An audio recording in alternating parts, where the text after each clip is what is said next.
two true ghost stories for your next backyard campfire. We've given up so much outdoor recreation this year. Not that we're mad about it. Saving lives matters more than backpacking trips and summer marathons. But as the days get warmer, I feel myself craving the smoke in my hair smell from a campfire. I miss the sound of owls, the dwindling supply of beer in the cooler, and the way time suspends as you wait for the flames to die. Mostly, though, I miss the stories. There's something about the light of the fire and the backcountry darkness that makes you lean in and listen a little closer, and, of course, a few sips of whiskey never hurt a good tall tale. We can't bring back your spring campfires with friends. We can, however, bring our favorite campfire stories to you.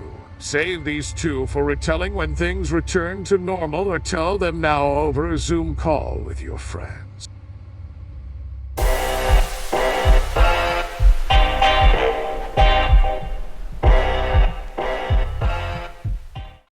The Ghost of Oxford Milford Road.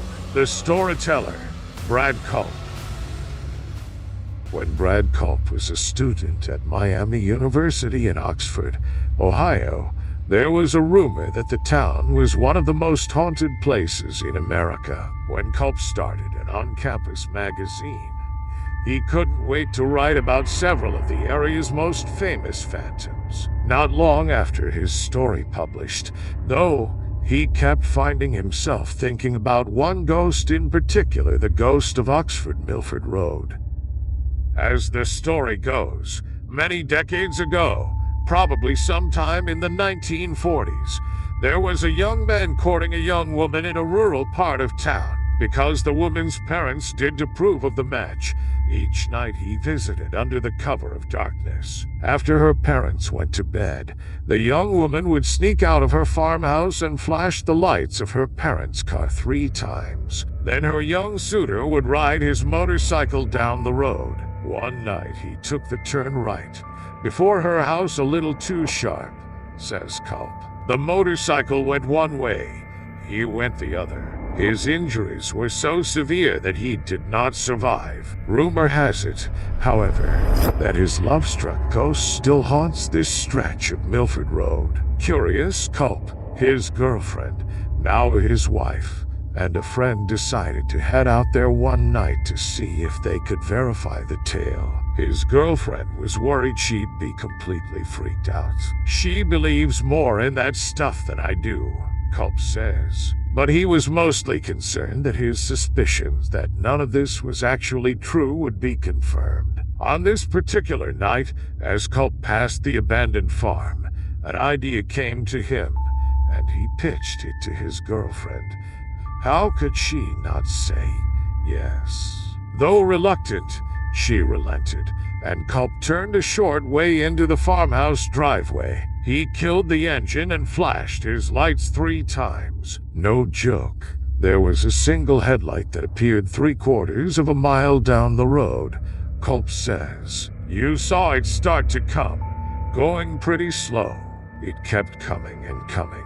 My wife was freaking out. It was coming closer and closer. As a collision seemed imminent, Culp turned on his car's lights. He expected to see a kid on a bike, bailing out from his prank now that he'd been caught. But there's nothing there. The light is just gone," he says. They got out of the car. They walked around, trying to figure out what it was they could have seen. To this day, we still talk about it. "I saw something I cannot explain," he says. If you get him and his wife around a campfire, they'll swear up and down that the story is true. And if you're ever in Oxford, Ohio, consider parking for just a few minutes on Oxford Milford Road at night to test your own nerve. Was it people or was it aliens? Storyteller Doug Avereau, retired owner and manager of the Flathead Lake Lodge. Doug Avereau grew up as one of 8 boys on his parents' sprawling dude ranch, the Flathead Lake Lodge, in rural Montana. As a teen, the Avereau boys ran wild. We rode around as a little gang of cowboys. He remembers they'd saddle up and head off to check cattle on the 3 giant tracts of land the family managed, which formed a triangle around some of the state's most remote rangelands. One summer in the 1960s, the brothers came across a ghastly sight. There, on the ground, were 3 dead cows neatly arranged in a circle. No obvious wounds were visible, but their reproductive organs had been removed. But there was never any blood. It was almost surgical removal. Averill remembers, during this decade, America was obsessed with aliens, and write-ups in the local newspapers posited that perhaps this was the work of extraterrestrials. People mused those aliens had taken the reproductive organs for testing. But one day, Averill and his friends came across a lance in their path. Attached to it was a cryptic note with a threatening message. That's when we thought, it's gotta be people doing this, he says. Then things got really strange. Over the next few days, a series of odd events unfolded. First, the brothers stopped in at a local bar to grab a hamburger, leaving their horses in the back of a stock truck. The horses were packed in tightly, and the Averill were only gone for a few minutes. When they came back, the horse packed into the middle of the truck was mysteriously out with no signs of a struggle. We had no idea how they possibly could have gotten that horse unloaded without unloading all the others, he says. The next day, a new wrangler on the ranch fell off his horse and was badly injured. They'd all been riding together, but not a single other member of the crew saw the accident. It was the weirdest thing, Averill says. The man's injuries were so severe that he was left permanently disabled. Finally, the last terrible thing happened.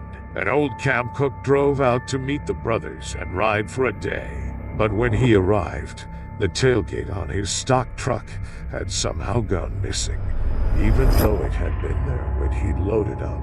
His horse, Betsy, had fallen out of the truck and been dragged behind the vehicle for who knows how long. They had to put her down on the spot. To be honest, it just killed him to see what had happened to Betsy.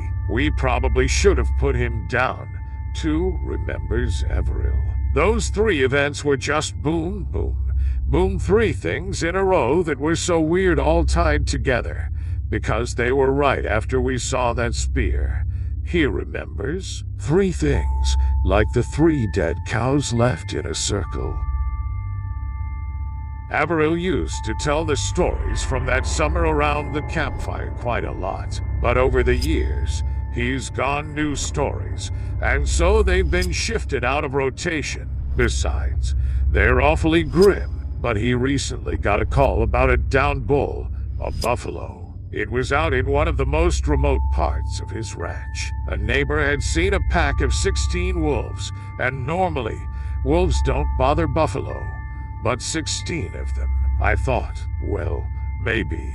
He went to investigate. There, lying in a snow-covered field, was the bull. But there were no bullet holes or teeth marks or gashes on its corpse. Even stranger, scavenging animals and birds hadn't touched it. Not even the buzzards, which is really unusual, he says. One other thing was amiss. Its reproductive organs were gone. And there wasn't a single footprint in the snow around it or anywhere along the mile-long walk into the ranch from the nearest road. Ask Averill whether he thinks he's dealing with aliens or humans, and he'll tell you he's pretty sure it's humans. But I'd rather it was aliens, he adds. After that summer back in the 60s, seeing what humans were capable of, he'd pick aliens any day.